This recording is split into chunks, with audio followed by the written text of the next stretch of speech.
These are stories of outdoor adventure and expert advice from folks with calloused hands. I'm James Nash, and this is the Six Ranch Podcast.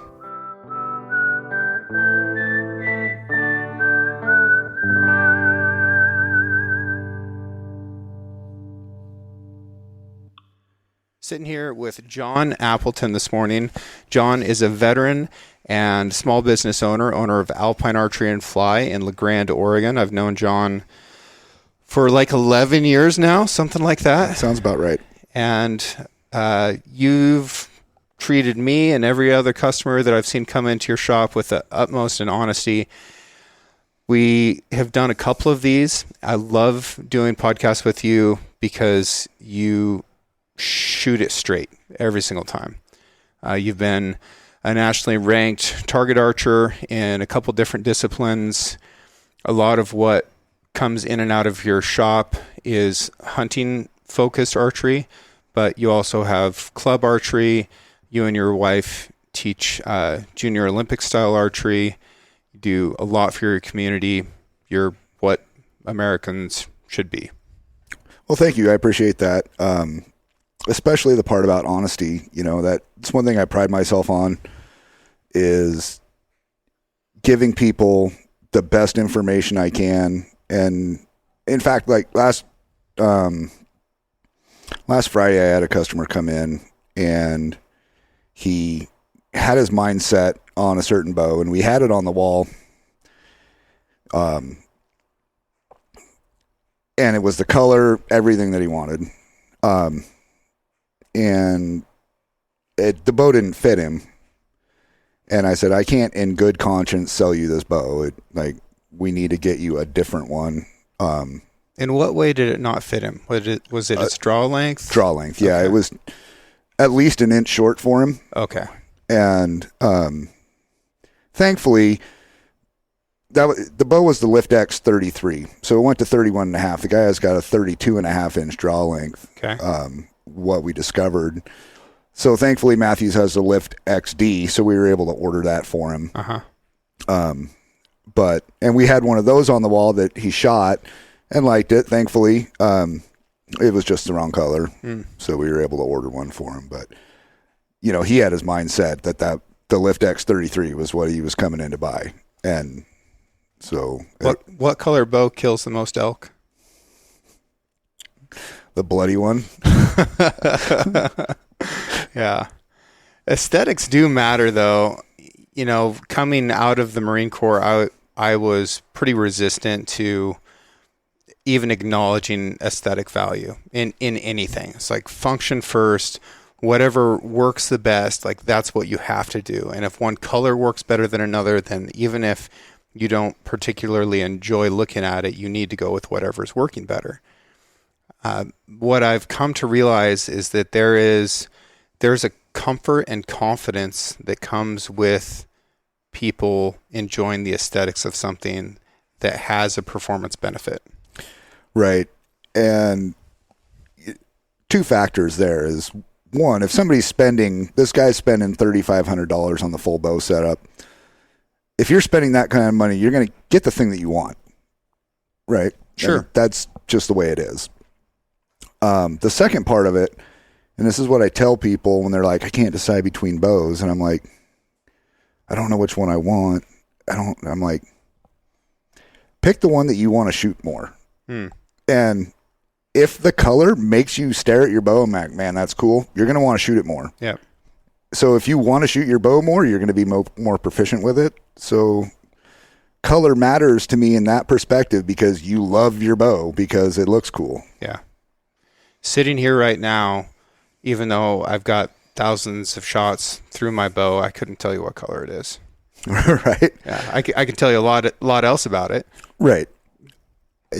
But to me, that it's some people. Yeah. It makes a difference, and sure. Like I fall into that because I had a bow on the wall last year, and it was hanging up there, and I looked at it every day, and I'm like, that color is really cool. I mean, that bow just looks sharp. And guess what? After 6 months of staring at that bow, guess who's shooting it? Yeah. I mean, yeah. I own it now. So, yeah. Well, good for you. So what I want to talk about today is the latest and greatest in archery.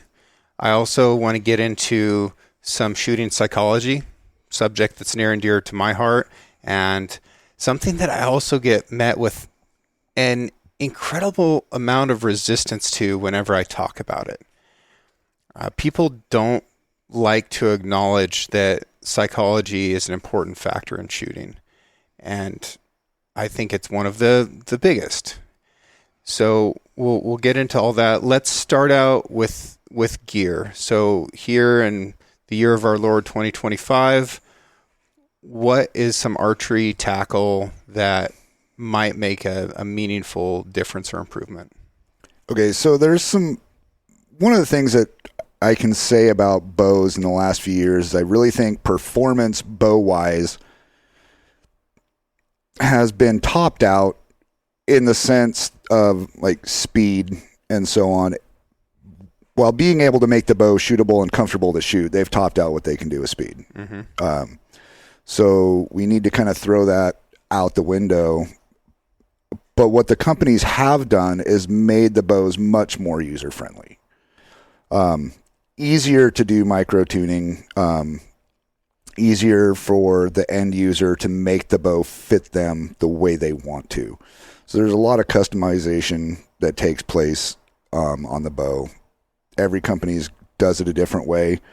And I think different bow techs have different preferences on which systems they like to use the best. Bow technicians, not bow tech the brand. Right. Yep. Different bow technicians have different systems that they like to use the best. I obviously have my favorites, but customization, the ability to make the bow fit the end user the best way possible, and to be able to make you more effective in the field quicker. So Matthews has a new tuning system out there this year on the Lift X. Elite's system, their set technology is excellent. And Elite has 1/4-inch draw length adjustments on the cams, which I just think is awesome. Because a lot of people are in between two draw lengths. Yeah, a lot of people think of draw lengths only in 1-inch increments, like they're Right. buying jeans. Right. And as a target shooter, my draw length's measured down to a 1/16 of an inch. So being able to fine-tune draw length is a huge deal. Darton has a great system for tuning. Bowtech's got a great system for tuning. So a lot of the tech that goes into those things are really cool, and I just think really able to fit the end user really well. That's on the bow side. Those are the things that I would look for in a bow when you're going to shoot them, is how customizable is it to fit me the way that I want to shoot my bow. And for the user, because I know you care a lot about how easy and effective and efficient you can be at setting a bow up so that it's paper tuned, it's shooting well, it's ready to leave the shop. For me, I don't really care how easy that job is for you, because once it's done, just give me a second to cook here. Once it's done, I don't have to really mess with that much. But I know that these archery companies are really thinking about that tunability, because if the bow technicians enjoy working on the bows, those are the bows that they're oftentimes going to sell. As an end user, I care very much about how the bow fits in my hand, what the draw cycle feels like, what it feels like at full draw, what it feels like during the shot execution process, what it's like to carry the dang thing around.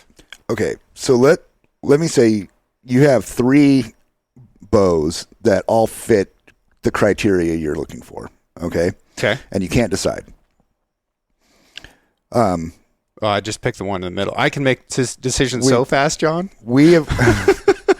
You're the ideal customer. But we've all experienced getting out to hunting camp, and all of a sudden my broadheads are hitting 2 inches to the right at 40 yards, right? Yep. And so my bows, something shifted, something changed.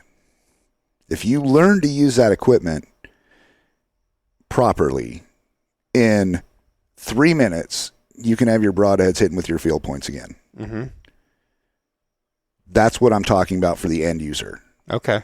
Right? So the tuning systems on the 4 bows that I mentioned, the 4 companies that I mentioned, will help you with that. Right? We're not talking about initial setup. I'm talking about the micro tuning that takes place when maybe you don't have the opportunity to get to the shop, or it's incredibly inconvenient for you to get to the shop. Right. So in the field, I'm not going to be able to twist a yoke or do anything like that. But right. If I've got my little yellow Allen wrench set, there's a lot that I can do with that. Vibration is a massive problem. It's a massive problem for all kinds of weapon systems that have screws. Right. And I've found personally, since I travel so much, that whatever vibrations occur in an aircraft really have an impact. So I can do the very best possible job and in setting everything up and making sure everything is torqued to spec. Like it can be perfect when I leave, but if I drive 6 hours to the airport and I'm on multiple flights and there's baggage handlers and then just the vibration of that aircraft, there's a good chance that something is going to be off when I get there. I honestly am a little bit more comfortable if I get there and shoot it and it's off and I can make an adjustment than if I get there and shoot and everything's still just right. Like that's a little bit sus to me. I think there should be a change, especially if you're changing weather, elevation, things like that. Absolutely. So you shoot a lot of rifle stuff. You've gotten into long range rifle stuff as far as I know. And we know that air density is, I guess, the best way to encompass all the different factors. Yeah, density, altitude. Yeah. Yeah. It plays an impact on arrows too. So when I sight in my bow here and then I go to Redding, California, that's at sea level, I know I'm shooting low when I get there and have to re-sight in my bow every year. We go down a day early because I know I'm going to lose a yard to a yard and a half from where I'm here to down there. It's just the way it is. And that doesn't seem like a lot, but it's a lot. I have begged multiple rangefinder companies to, one, account for air density in their algorithms for yardage in addition to angle. And right now they're just using cosine for angle. Right. But an arrow shoots a parabolic arc, and it is quite different than a rifle, just because that arc is so much more significant. I think we really need to take that into account in rangefinders and actually develop ballistic coefficients for arrows, just like we have for rifle bullets. You and I have talked about this and talked about how you could do it. A lot of the manufacturers say, look, there's so many different arrow combinations out there, broadhead combinations, we could never do it. I say that is a bunch of bull crap. We absolutely can do it. I can figure this out. I can create the algorithm. You just have to understand that we can make archers more accurate if we do this. So there's a computer program, or it's an app called Archer's Advantage, and then there's Archer's Mark. They do that. Yeah. But we've been talking about this for 10 years. Right. Yeah. It's done. But it's not in rangefinders. It's not in rangefinders. And so for rangefinders companies to say we can't do this, I'm like, you absolutely can do that because it's already done. Yeah. So a friend of mine introduced me to what's called a Leica disto for rangefinding, and it's used for laying out surveying work for building houses and stuff like that. And it measures down to like a 1/4 inch. Okay. And so we use that to judge our distances at tournaments. And then for up and down, our Archer's Advantage program, or whatever program you're using, gives us percentages of what to cut based on the angle of the hill. Right. So now you're doing math. Yeah. We're just cutting percentages. Yeah. So it's a 100-yard target with a 3% cut. Okay. Cut 3 yards. Yeah, 97. I can do that one. Right. Thanks for giving me a layup. I appreciate that. However, if we are in the elk woods and there's a bull standing there and he's at 39 yards and it gives me a 17% cut, good luck, Chuck. Like, not going to be able to pull that one off. Yeah, you could.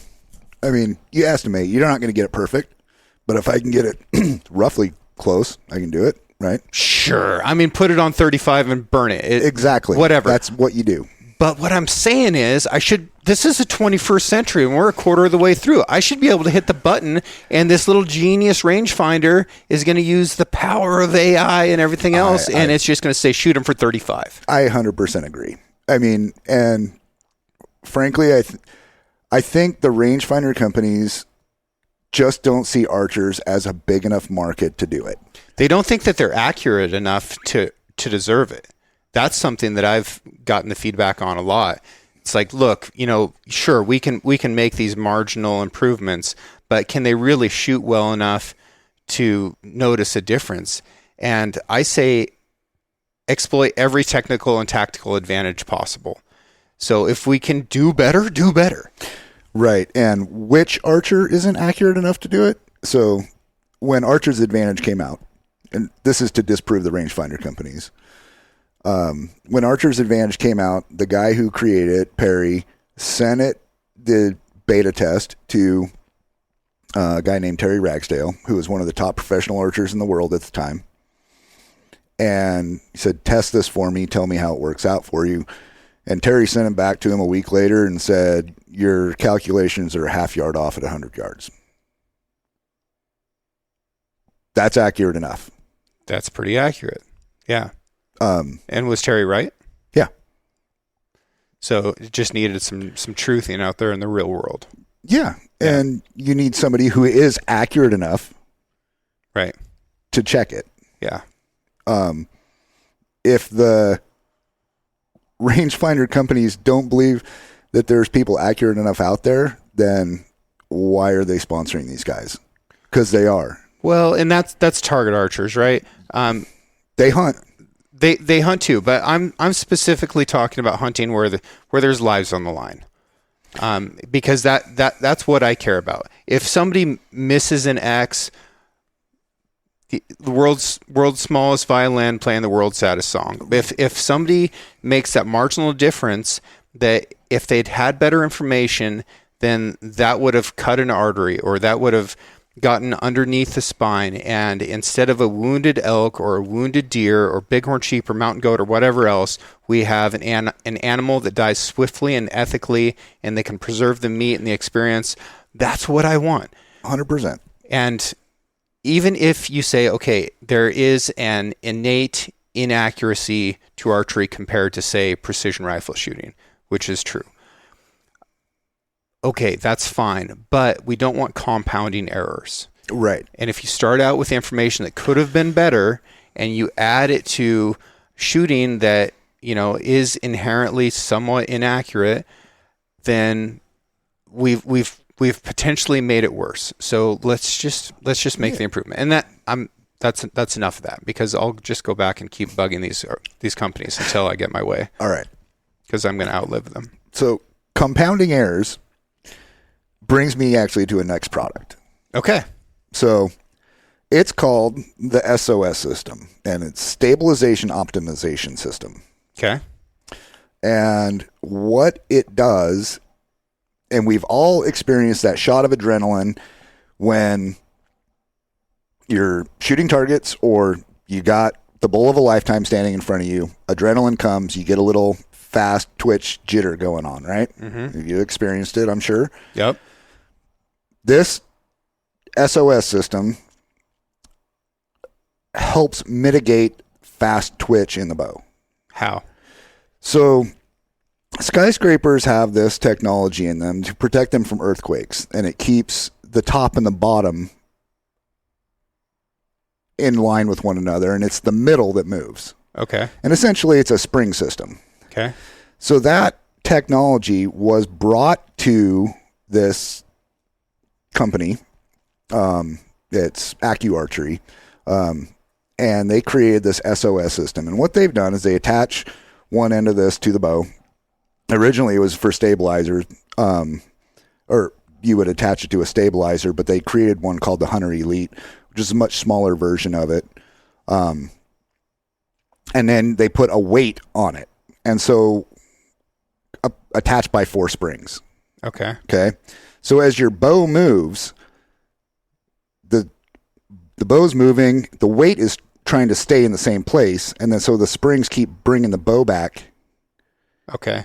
And so it's eliminating that fast twitch, as mitigating the fast twitch. It's just not going to eliminate it. So, yeah, this is just Newtonian physics. An object at rest tends to stay at rest until acted upon by an outside force. Right. Okay.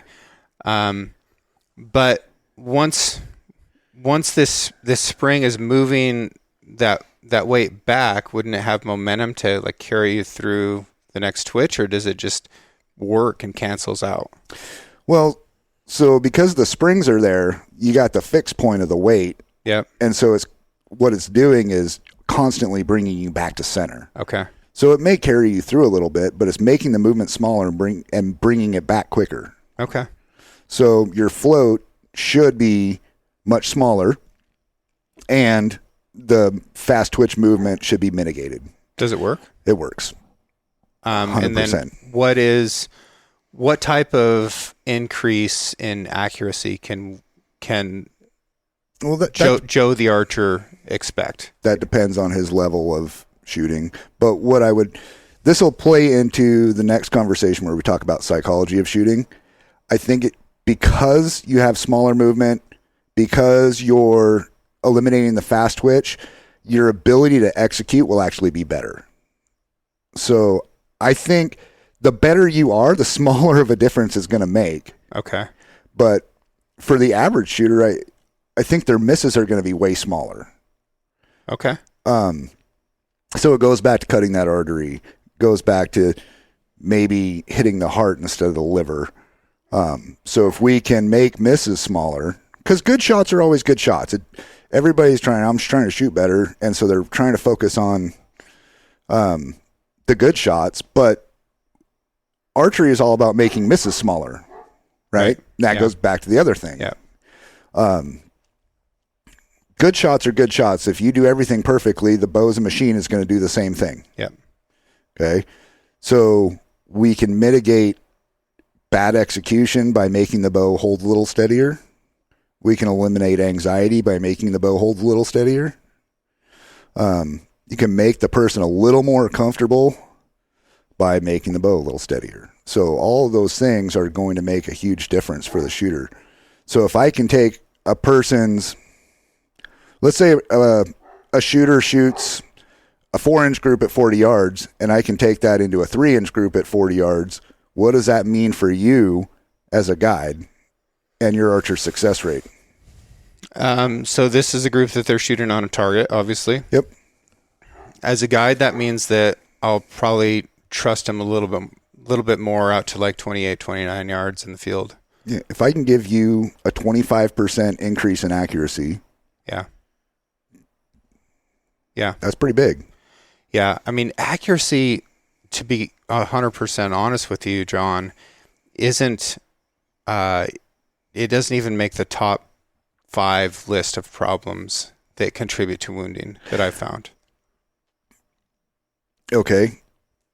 Because I hear people saying that but I'm hearing it in the shop. I'm not witnessing it, right?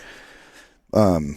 It's always about, they did everything right, and they just missed somewhere, or they hit it too far back, or, so it's hard to tell because I'm always hearing the defense of why they missed or wounded. Brings me back to the title of one of my favorite psychology books called Mistakes Were Made, but Not by Me. Okay. Yeah. No, I find that the accuracy is, it can be a problem, but typically not. What I find is that not understanding broadside is a major one. That's number one, is people think they're taking a broadside shot and they shoot it as if it's a broadside shot. They think of the animal two-dimensionally because Right. every target that they've practiced on, they shoot two-dimensionally, whether it's a 3D target or not. Right. Because the scoring rings are two-dimensional. Because the scoring rings are two-dimensional. Unless we're using these augmented reality targets by Quiver app. Yep. Love those things so much.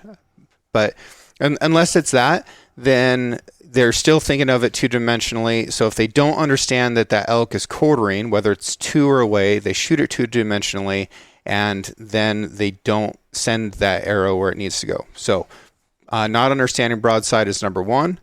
Not understanding shot placement is easily number two. So people have myths in their mind about where the organs are, where the bones are in particular. They talk about the shoulder as if the entire front quarter of the elk is shoulder. Right. And really there's two bones. The scapula covers very little of the vital area at all. The humerus covers very little of the vitals at all. And it actually has a giant void in between those two that is a wonderful place to put an arrow. But because people don't understand that layout of the bones, they are afraid of it, and they shoot animals too far back. And we get into the liver very, very quickly. We also get into portions of the lung that are much less critical than the forward portions of the lung. So the farther forward in the lungs you can hit, the quicker that animal is going to die, especially if you pierce through the mediastinum, that wall that holds all the vital organs and separates the two lobes of the lungs. And then people want to safety up in their mind, so they shoot the elk halfway or deer halfway up the body, because in their mind that's the greatest margin for missing, because they're thinking of the entire animal as if it's vitals. When if you come a third of the way up the body, that third of the way up line is actually what is going to give you the largest margin of error for missing. So they're shooting stuff too far back and too high. So yeah, we covered broadside, we covered shot placement, and then you start to get into the outcome focused shooters rather than the process focused shooters, and I find that to be the last problem. I'm almost to the point of giving up on trying to get people to use elk gear for elk. The whitetail guys just cannot be convinced that an animal that's 6 times bigger might need a little bit more salt. Yeah, there's something to that. I mean, and the one of the most popular products on the market this year is the Easton 5.0, and it's a fantastic arrow.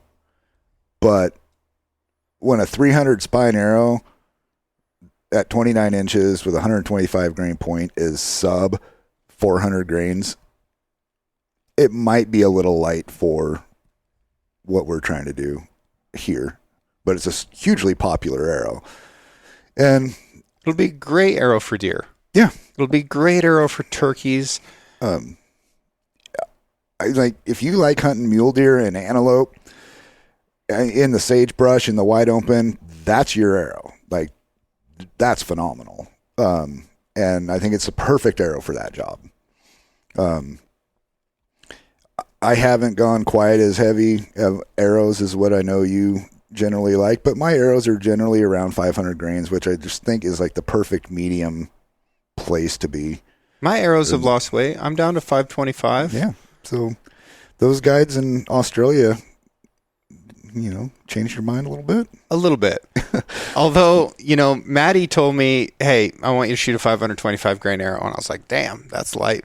But I'm a big believer in do what your guide says. Right.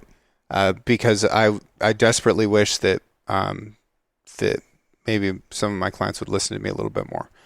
But I understand that people have confidence in what they've experienced success with in the past, even if that success has been in other places with other species. Exactly. So same thing here. I've had a lot of success shooting 600 plus grain arrows and 175 to 200 grain broadheads on elk.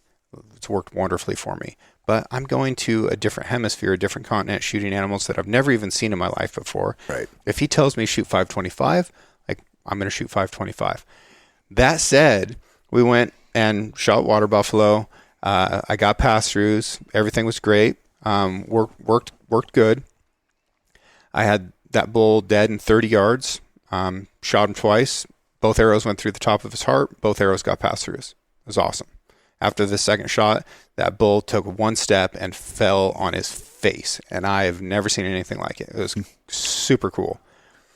When we got back and talked to Brad Smith, the godfather of Australian archery, the dude literally has more experience bow hunting than anyone else in the history of the continent, because the Aborigines never invented the bow.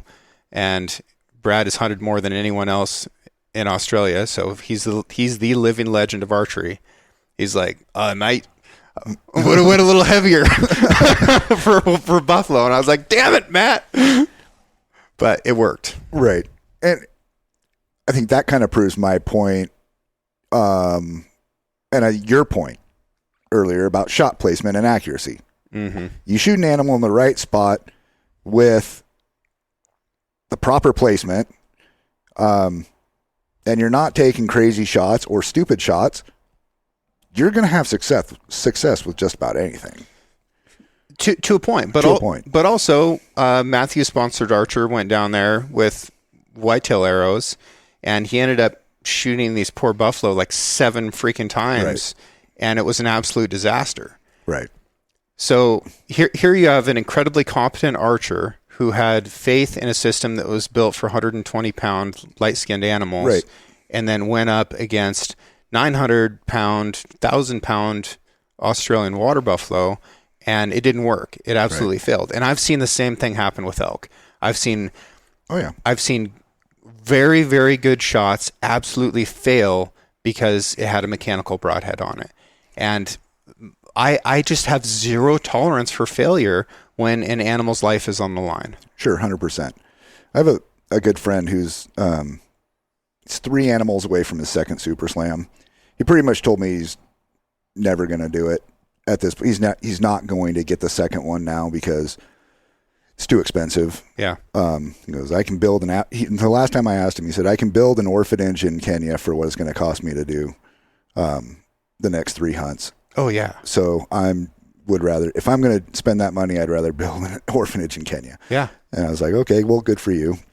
Oh, this guy is an absolute killer and hunts everywhere. Is he going to build the orphanage? He might. I don't know. Or is he just blowing smoke? He might. I don't know. He owns a construction company, and he's a crazy. He gets a hair up his butt. He might do it. Well, let's do it. Yeah, I like this. And but yeah, he builds a different arrow for every hunt that he goes on. Okay. And the guy shot 2 polar bears.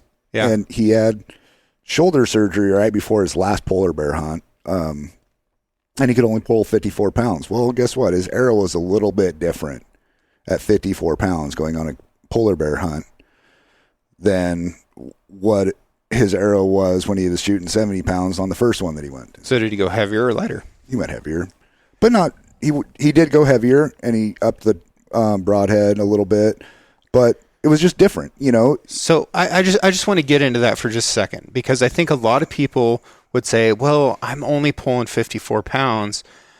I need to lighten up my arrow.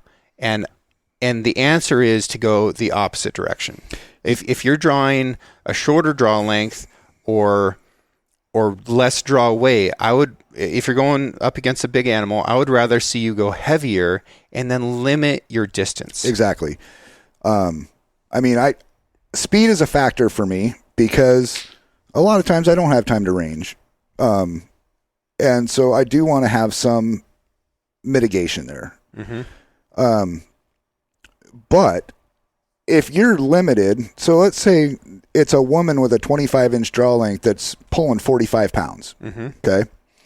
And there is a lady out there who has killed a lot more animals than I ever have. And that's pretty much what her specs are. Yeah.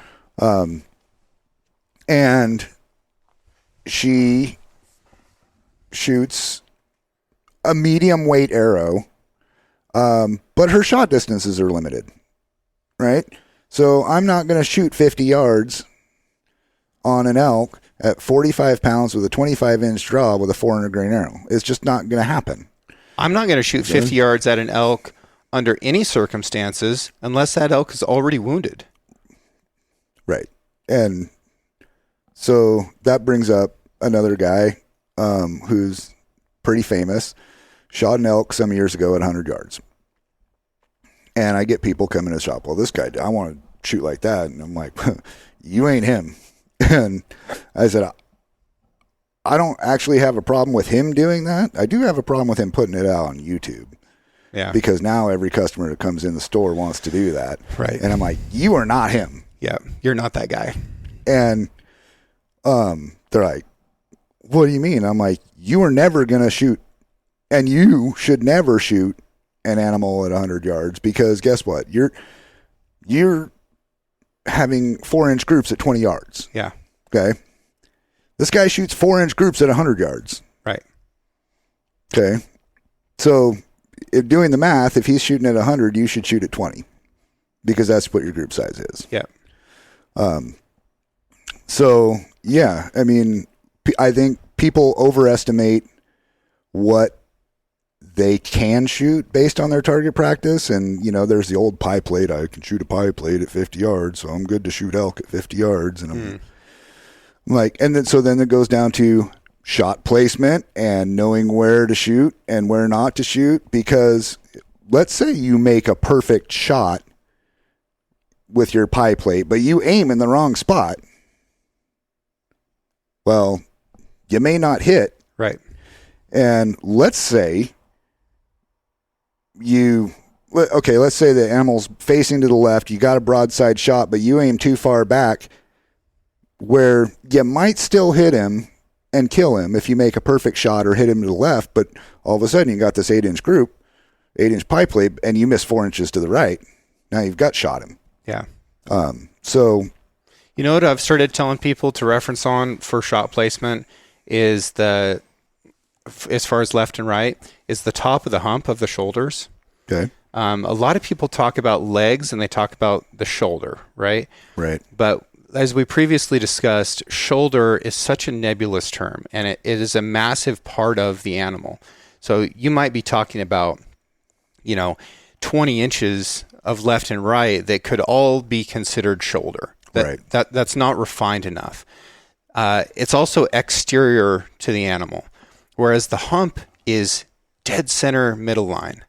And the legs tend to move around. Big problem with legs, I would say. So referencing off the legs is also very, very difficult. So if we reference left and right off that hump, it gives us about 9 inches of depth to get to the center line of that animal. And it works perfectly for left and right. So the highest point on the shoulder, that's what I want your stack of pins to be on. And then if you come a third of the way up the body, buddy, you are in the zone. Like that elk is just going to die right in front of you. Right. Works for deer too. Yep. Yeah. So just throwing that out there. No, that's great. And I'm going to use that. It'll be helpful for talking to people. Because, yeah, I mean, aim behind the shoulder. What does that even mean? Right. Yeah. And most people that I've come across, when they hear aim behind the shoulder, they're aiming 4 inches back from the actual elbow. Right. So they look at the crease and then trying to hit behind that, and you get into liver almost instantly back there. If you aim behind the shoulder bone, sweet. Right.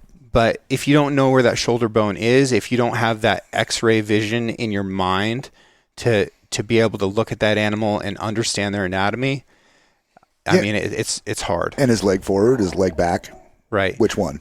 Also, if the leg that's towards you is back, because of the way that scapula pendulums, you've actually got more vitals that are available to you with the leg back than you do with the leg forward. Interesting. Because folks, you're going to have to look at an image of this to really imagine it, but the scapula blade comes back and then the joint is forward, right? that the top of that blade is the fixed point on the pendulum. So in order for that animal to step forward, the joint where the humerus and the scapula come together moves back, right? Interesting. If you've got a dog around, go grab your dog and like feel its leg as it walks, and you'll see that happening. When their leg comes back, that joint where the scapula and the humerus come together has to move forward because the top of the shoulder blade is fixed up there. Gotcha. So people say, "Oh, I was waiting for him to step forward." Like it's because you think in your mind that this entire shoulder area is a bone, and you don't understand the actual biomechanics of what's going on there. Right. A horse is an even better example because their hair is so light that you can see it. So you can just watch a video of a horse walking, and you can watch those bones moving, and you can start to get a little bit better idea of what's actually going on inside of a deer or an elk. That might be some of the best information I've heard in a long time. I've never had anybody explain that before. So that's super cool. I get nerdy about this stuff, I get nerdy about other things. Yeah. Well, with the powers combined, maybe we can get some more people to, fill their elk tags and not have critters wandering around wounded. Hey, if we can up that success rate from 11 to 15%, that would be fantastic. Well, I mean, that's that recovery rate, right? Right. The percent that I'm most concerned about is the animals that get hit. The shooter doesn't necessarily know where that arrow went. Right. And they don't find the animal and somehow convince themselves that because they didn't find it, that it's going to be okay. And then they keep hunting. And then maybe they wound another one. And this happens a lot. Ran into a traditional archer quite a few years ago. And we were out hunting and came across him. And I'm like, well, how's it going for you? You run anything? Oh, yeah, I stuck one today. And I'm like, okay. And I'm like, why aren't you looking for it? Oh, he's gone. You're never going to find him. And I'm like, so you're done? He's like, no, I'm still hunting. And I'm like, yeah. And like that is bothersome to me. I don't like it. I was a little offended by it. But it is what it is. Africa rules are sweet. And if people don't know what I'm talking about, if you go hunting in Africa and you make something bleed, then your tag, you don't have tags, but you've got a license that has these animals on it. You're punching your tag for that animal if it bleeds. And I very, very much like that. If you have that mentality of, as soon as I find blood on a blood trail, I'm going to go ahead and punch my tag right now. Then win, lose, or draw, if you find him, awesome. You've already punched your tag. If you don't find him, you're done. I would love to see more people doing that. This is something that I do myself. When I find blood, I punch my tag, and that's it. And if I don't recover that animal, there's nothing illegal about me having a punch tag. Right. But ethically, this is the way that we should be doing business. Yeah, and it will stop people from taking risky shots for one. Exactly. It'll make people think a lot more before you're ready to pull the trigger. Yeah. And this isn't a game for these animals. This isn't their weekend. This isn't their hobby. This isn't something that they get together and do with their friends and family. This is their freaking life. Yeah. We need to respect that. 100%. And that's why you and I are sitting here talking about ways that we can improve it. So let's get into shooting psychology. And I think that this is something that hunters really stand to learn a lot from target shooters on. So the most common thing that I see with people, and I think every mental shooting problem which translates into a physical shooting problem, is people are afraid to miss. Sure. Okay. So more people are trying not to miss than they are trying to hit it. Okay. Okay. So if you can take a shooter and say, shoot one shot and hit that, whatever it is, they're trying to hit it. Mm-hmm. But you take somebody and you put them in a pressure situation. Oh God, I really hope I don't miss. Right. Okay. If I'm in a shooting competition with a buddy, like we're playing around, and I want to get in his head, I'm going to say don't miss. Like I'm going to start introducing that corrosiveness into their brain. So you've introduced a thought into their process, and I'm stealing this language from Joel Turner, but you've introduced a thought into their mind. Mm-hmm. Okay. And that took them out of the thinking, because thoughts aren't thinking. Thinking requires conscious action. Okay. Thoughts are involuntary. Okay. Okay. Okay. All right. I'm with you. I see the difference now.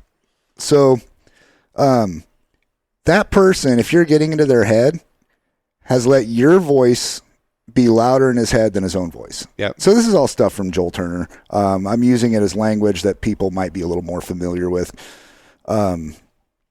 But so I use a lot of self-talk in my own shooting. So, do you say nice things to yourself? yes, I do. So like at the end of every shot, this is something I do, and I got this from my buddy Dave. What did I do right? Positive affirmation. What will I do better? Mm-hmm. Okay. So it's a positive reinforcement of what I did good, and it's a positive correction of what needs to be improved. Okay. Little after action review. Yeah. How many seconds does that take you? 2 seconds. Yeah. Takes no time. Not a lot of time. Um, Before you've even reached for another arrow, yeah, that's done. It's done. Yep. What did I do right? What will I do better? So let's take one of the most common things that people do is trigger punching, right? Let me ask you one more question about that. Are you starting to go through that process before the arrows impacted the target? No. Okay. So it's after the arrow's impacted. Yes. I think I've seen you start to go through that process while the arrow's in flight. It's possible, but that's not the ideal. Yeah. That's usually when something goes bad. Sure. All right. You're skipping straight to that what went wrong phase. Yeah. Yeah. And so, and that actually gets to the point that I was talking about for somebody who's trigger punching. They're telling themselves, don't punch the trigger. Mm. Okay. Instead of telling themselves what they need to do in order to have proper execution, they're saying, don't punch the trigger. Yep. Okay. Well, don't punch the trigger doesn't tell you how to do it. Right. It just tells you what not to do. And it's reinforcing the bad behavior. Okay.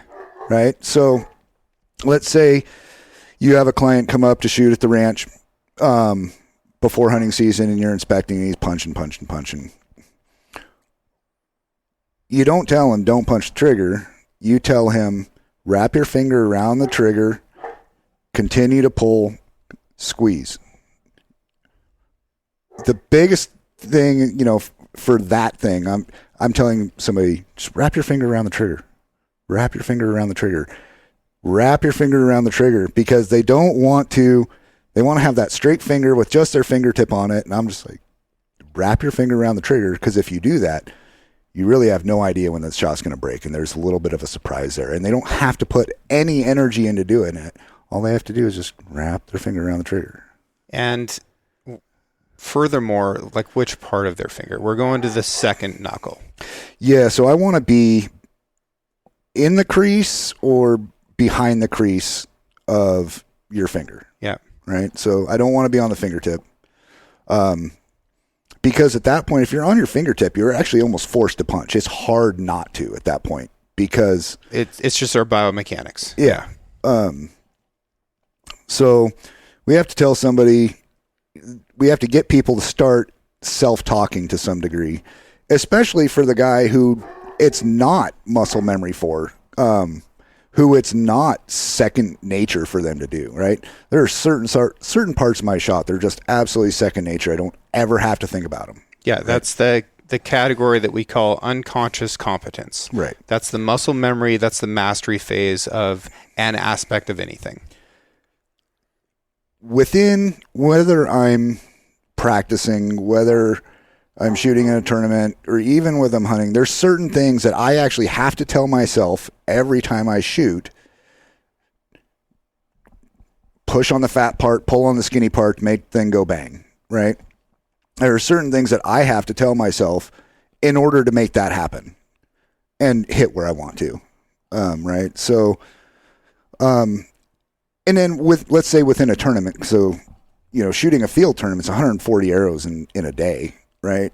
And that's a lot. It's a lot of shooting. Well, in the morning, my shot might be breaking down in one spot, so that's really kind of primarily where my focus is at that point. In the afternoon, it might be something else. Probably will be. Yeah. You've got fatigue and, and then just the stresses of previous actions, right? Right. Yeah. And so that's why the what will I do better comes into play, because, this is where my shot's breaking down. And then I can tell myself the positive of what I need to do. So I think people aren't aware of what their body's doing. They aren't aware of what they think. They can just pull the bow back, put a pin on, look through a peep and squeeze, and it's going to be in the middle. Yeah. And to some degree that's true, but the more precise you want to be, the more all the different stuff plays a part. And so we need to be aware of what our body's doing. And so that's the physical side. But so how do we, that self-talk is the mental part of it, right? And some of the students that I've been working with, one of the things that I make them do is actually talk out loud while they're shooting. Mm-hmm. And ingrain that into them. That way, when they do get on the line, maybe they're not talking to themselves, but maybe they are. Maybe they're just whispering to themselves or mumbling to themselves so the people around them don't hurt them or hear them. Right. But even on, so when I've gone hunting, the last time I went hunting, that carried over, right? All my tournament stuff carried right over to the hunting. It's like, draw the bow back, anchor, elbow behind the string, center of the peep, boom, done, and I wasn't even thinking about execution. It was just like getting my body in the right position, but it's all mental. Yeah. And what about self-talk prior to the shot? Because I've got a little ditty that I say in my mind especially if I am feeling insecure about the shot. So I knock my arrow, right, and get my hands in there. And okay, so let's break the shot up into 3 phases, which is what I kind of teach people to break the shot up into 3 phases. So you're talking about pre-draw. Mm-hmm. You can develop anything for that. But for me, it's from the point I knock my arrow, right? I say to myself, stare at the dot. Stare at what you're aiming at. Okay. And so I lift my head and I stare at the dot. Yep. And my eyes never leave that. Okay. And so then I raise my bow up and I get ready to draw. And as I'm getting ready to draw, I say shoulders down, elbow behind the string. Okay. Because two things that my shot breaks down at, my front shoulder tends to ride up, and I tend to leave my right elbow hanging out to the right side. Okay. Okay. So that's the second phase. Now, in the third phase, this is where, for me, it can change from time to time because this is the dynamic part of the shot, right? Mm-hmm. So depending on what's been going on in that day, I'm either telling myself, continue to pull, because I will get weak. That's part of the elbow thing. Keep pulling, keep pulling, keep pulling. Or it's drive to the target, because if my left shoulder's coming up, I'm collapsing on the front side. So I'm driving to the target. That's going to keep my shoulder down. Okay. So depending on which part of my shot's breaking down is what's going through my head during the aiming process and during the dynamic part of the shot. Okay. But the aiming part is super easy because aiming is looking, right? And so now I have a reticle that comes in front of me and comes in between me and the target, and that's what we aim with, right? So because I'm just staring at the spot, when I've drawn the bow and I'm coming to my anchor, I look through my peep, bring my pin onto the spot, I'm just staring at the target, and then I'm just lining up concentric circles. I'm lining up my peep, my pin guard, and whatever I'm aiming at. A lot of people tend to draw the bow back, anchor, peep, find their pin, and then find their target. Right. Right. That's pretty standard. But I'm still staring at the target, and I'm just bringing everything in front of it. Yep. Yeah, and I think that there are multiple processes. That can work here. What's important is that people execute their process exactly the same every time. Yeah. Yeah. I gave an archery lesson to a gentleman the other day, showed up at my house, set up a 20-yard target, and he's a new archer. He's got, entry-level gear, and he's like, none of my stuff is fancy. I'm like, I don't care. And I said, just burn one in there and let's see what you got. And he smoked bullseye. Great. But we had a lot of things to work on. I was like, well, we've got good news. You hit the target. Like, that is ultimately the goal. All this other stuff is just making sure that you can do that over and over again and under stress. It's like, today we're going to work on these 3 things. And then you're going to go home and you're going to work on those things. And once you're good with that, you're going to come back and we're going to find a few more things to work on. But being able to have somebody else help you with that is really important. I come into your shop all the time and I say, all right, what am I doing wrong? What can I do better? And then I go home and I take those things and I practice them until I can't get them wrong anymore. Right. Yeah. I'm going to go back to this because we really kind of rushed through it. But the idea of trying to hit the target before, instead of trying not to miss it. Young archers, you reminded me of this with the beginner. New archers are trying to hit the spot. Yeah. Okay. We're not worried about missing so much until we reach some level of proficiency. Yep. Okay. But we forgot what has made us somewhat proficient. Right. So the process is going to determine the outcome every way. Like, amen. That's what I'm saying. If your math teacher in school gave you a math problem and all you were focused on was getting the right answer, but you forgot how to do all the steps, you're never going to have the right answer. Yeah. Like, see, my problem in math was that I could get the right answer, but I couldn't prove how I got there. And then I'd get it wrong, and then I'd get mad, and then I'd be like, math is stupid. I'm going to go back to English. well, but to that point, I think that I would have had better competence in math if I had a process that was reliable, and I just didn't. Right. So that goes back to, like, this gentleman that I had out the other day. He's hitting the bullseye, great. But the way he's doing it is a way that isn't sustainable or repeatable. And so one of the things that I tend to say to students, because a lot of times you have to find new ways to communicate, and every student that I find is very different. And they react to different words differently. But I'm like, be aggressive. Try to hit the spot. Yeah. Quit worrying about missing, because this is target archery. This is learning the process.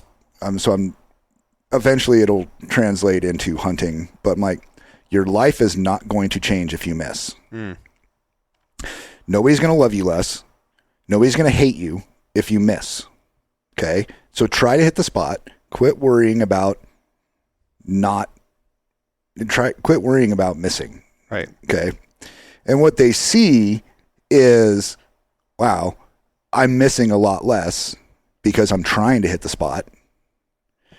And so once that realization happens, then the hunter is a lot less likely to wound an animal because he's trying to kill it now. He's not trying not to miss it. Yeah. And I still really want folks to focus on the portion of the shot process that they're in, rather than the outcome, because you get into that desire for gain, fear of failure situation, and I really think that is the foundation of buck fever or bull fever. And anxiety is really focusing on the outcome.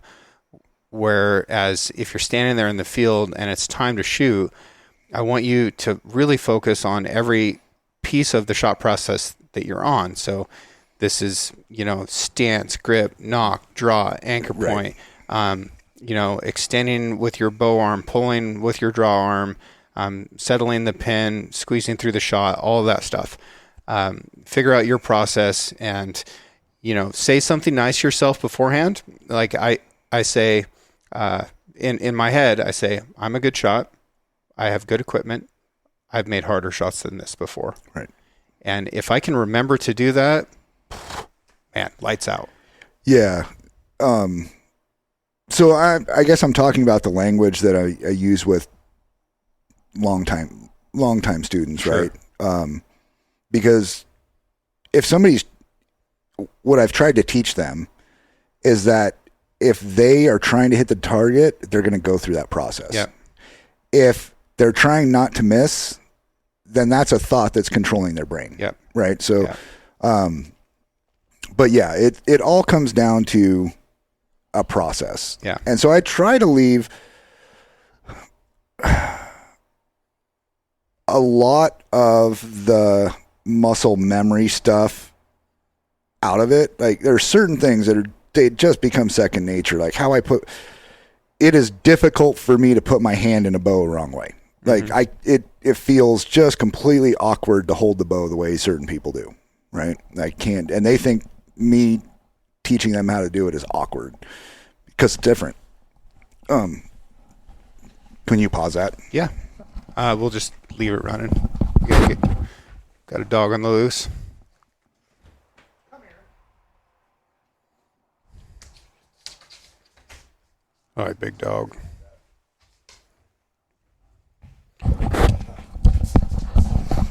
Go lie down. So yeah, I don't really like the idea of too much muscle memory stuff because then we're relying on that. And so instead of thinking about the process, we're just kind of relying on something that we think our body remembers to do properly and hoping that it works. Yeah. Yeah. With that said, muscle memory, neural pathways, it's a real thing. Yep. That's why we can all eat with a fork and not think about it. Yeah. It takes some time. It takes some effort. And all these things are like keeping a balloon knocked up in the air. So all the muscle memory stuff, that's really how I think about it. So if I need to have muscle memory with my grip, that's one balloon. If I need to have muscle memory with my draw, that's another balloon. Well, I can keep, 5 or 6 of them knocked up to the ceiling pretty well. But if I start to add too many of those things, then some of them are going to start hitting the floor before I can get over to them. So I need to simplify the process and understand that there's some things that I can, keep knocked up there, and there's some stuff that I'm going to have to focus on a little bit more. Yeah, and I really try to. You're 100% right with that, which is why it goes back to those 3 phases of the shot. During each phase, I'm thinking about one thing. Right. Okay. And you don't go backwards. Yeah. If you go backwards, you just stop, let down, start over, right?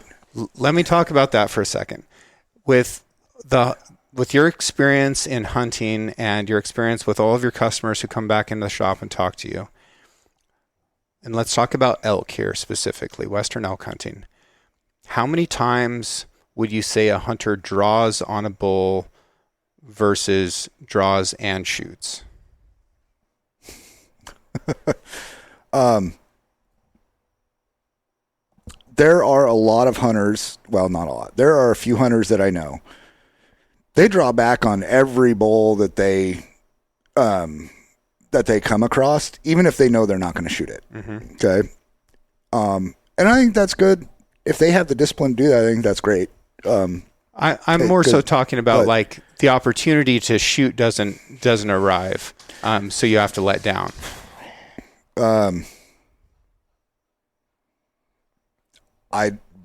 I don't know. People don't talk about that for the most part. I don't think. Seeing somebody's unwillingness to let down in the shop tells me that they're probably not letting down on an animal, because for whatever reason, I think people are afraid to let down. That's exactly what I want to talk about. So I think it's about 2-1. I think that for every one shot that you're actually going to take on an elk, you're going to let down at least once, because you drew at the wrong time, or that shot didn't present itself, so you have to let down, and then or you hold back for too long and then you have to let down. I don't see people practicing letting down, and with a lot of modern bows, letting down is a horrible experience. It's a horrible experience, but it can be improved if we practice it. And this is an aspect of practice that I simply don't see people doing, is practicing letting down. And this is a totally different type of strength. But I really need this as a core competence. I need you to be able to draw, wait for, say, 20 seconds, and then let down without punching the trigger on your release, without the arrow rattling around and causing a bunch of chaos. You should be able to do that in somewhat of a controlled manner and minimize your movement in doing so. It's so essential. And then if you can build that up, then what will happen is when you come to full draw, that doesn't mean you've committed to the shot. And what I see with the shot angle stuff a lot of times is they'll have that broadside shot angle, they'll draw, and then the situation changes. But in their mind, letting down is a horrible experience. They don't want to do it, so they convince themselves like, yeah, he's quartering two, but I can still pull this off. If a person can learn to let down well and controlled, like I can let down so I shoot a blade rest in my target shooting. I can let down on an animal, or I can let down my shot without my arrow coming off the blade. I mean, if you can let the bow down in a controlled manner, as a hunter, your shot opportunity, your second draw or second shot opportunity is going to skyrocket.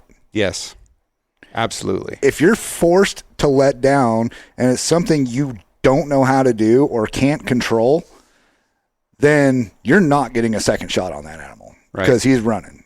But if you can, especially like in a tree stand, you can let down and not make any noise and not have a arrow rattling everywhere, there's a good chance you're going to get a second shot. Yes. And so you're right. People should practice that.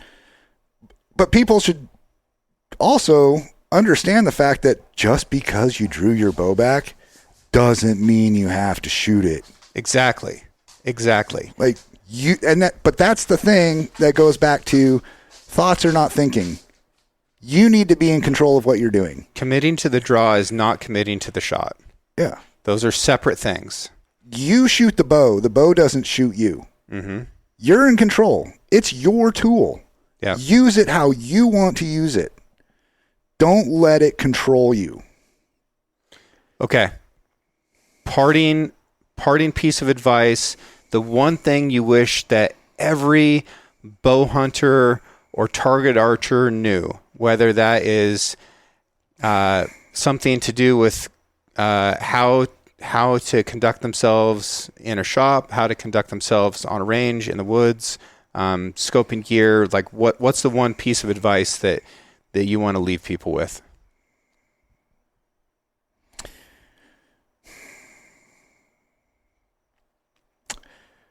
Don't think you know it all. Don't be so quick to have your mind made up about what's right and what's wrong. You can always learn something new.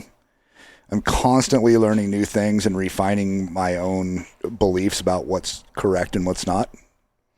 As far as archery and shooting goes, you will never improve if you think you know everything. And so you don't have to agree with what somebody says, but maybe listen and consider it, because you might learn something from it. And it might, even if you don't agree with the end result of it, there might be some nugget in there that hangs on and gives you the ability to improve. Yeah. Or gives you a new way to communicate your own ideas. Right. Stimulates a thought for you or something. Like, just keep your mind open to it. Yeah. The other thing that I would say is there is tons of fantastic information out there via podcasts, via YouTube. Know that no matter how much you've listened to on all those things, you've probably gotten incomplete information. Right. So it's not bad and it's not wrong, but it's probably incomplete. It's certainly incomplete until you run it through your own experiment. Yeah. And okay, you listen to a podcast and you learned a ton from it. Fantastic. I love podcasts. I love listening to them. But let's say you listen to a podcast on tuning a bow, on bear shaft tuning, okay, which is a big thing right now. But all they talked about was bear shaft tuning, and they didn't talk about everything that they did before that. Okay. So I have a customer who came in and wanted to bear shaft tune his bow because John Dudley saw it. And he tried to do it. I followed all of John's steps. I'm like, it's incomplete information because you didn't do the thing he said 5 podcasts ago. Right. Right. So it's not bad. It's incomplete. So if you hear something that you want to try, go talk to somebody who knows more about it than you do. So use your local shop. Use your expert guide. Use somebody who's probably run this through the ringer and who can tell you how to accomplish it. Yeah, probably not the guide. Like, talk to the guide. Well, it depends on what it is. Yeah.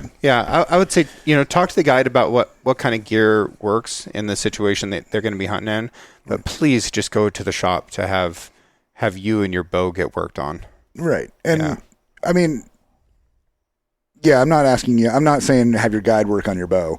That's crazy, and that's not the time to do it. But like in a pinch, right? I can get you going this afternoon, but you're still going to need to run in town at some point and get this correct. Right. But guides have a different expertise than your coach. Your coach has a different expertise than your bow tech. Yeah. So rely on them for different things. Yeah. Oh, and here's another one. Get a coach. Take some lessons. Yeah, the best money you will spend in archery. Like, you want to buy a $400 rest, that's awesome. And that's an important part of your system. But $400 of lessons combined with a whisker biscuit is going to be better than your $400 rest, Yeah, so the last time we did a weekend seminar at the shop, I had my friend Dave come out and do it, and I advertised it in the sense of $350 for the seminar, get a free bow, a more accurate bow for free. Yeah. Right? And you do. Right. I mean, but people will be unwilling to spend $350 for 16 hours with one of the most elite shooters in the world But every 2 years, they'll spend $3,000 on a bow setup. Yeah. And get frustrated with the bow and buy a new one because that one didn't shoot accurate enough. Well, it feels like the easy button to try to gear your way out of it. It does feel that way. And the thing is, the company's doing what they do. This is the best bow we've ever made. It's more accurate. It's easier to shoot. It's this. And all of that may be true. Yeah. Okay. The whole accurate thing, it's more accurate than what it was. Nah, I don't know that any of the bows are more accurate than what they were 15 years ago. However, I think they're easier for the average person to shoot more accurately. And so in that sense, they're better. Yeah. They're easier to shoot accurately, but they're not more accurate. So better archery through spending. Spend your money in a place that's more worthwhile.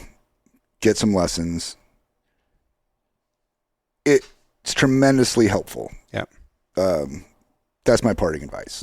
Cool. I like it.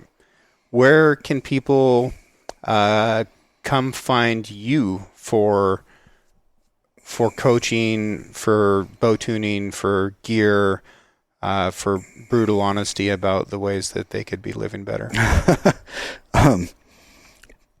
So our shop is located in LeGrand, Oregon. It's Alpine Archery and Fly. We're right downtown in LeGrand. Our website is alpinearcheryandfly.com. Our email address is alpinearcheryllc@gmail.com. If you go to our website, Facebook page, or Instagram, you can find all of our contact info there as well. Do you respond to messages that people write you on Instagram, Facebook? Yep. Cool. So, yeah.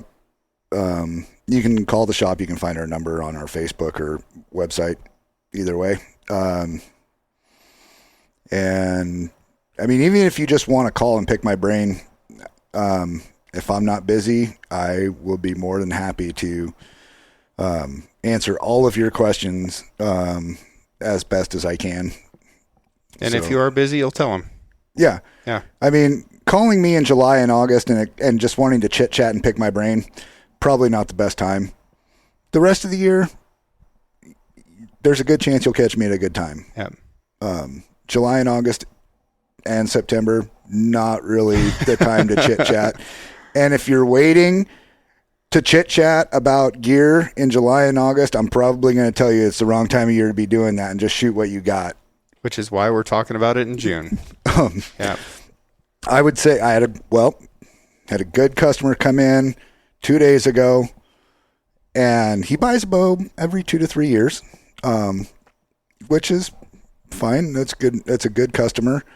And he's like, I tell all my coworkers, if you're going to buy a new bow, go in November, December when all of them are releasing and get it then. That way you can shoot it the rest of the year before you go hunting. Don't wait till July, Mm-hmm. And he's a good Marine, good retired Marine. And I'm like, yeah, good advice. Good advice. Know your gear, know how to use it. And yeah. So yeah, cool. Well, draw results just came out for Oregon, so now people know where they're going to be hunting this fall. And now hopefully they have a few things that they can decide whether or not they want to work on them. Absolutely. Yeah.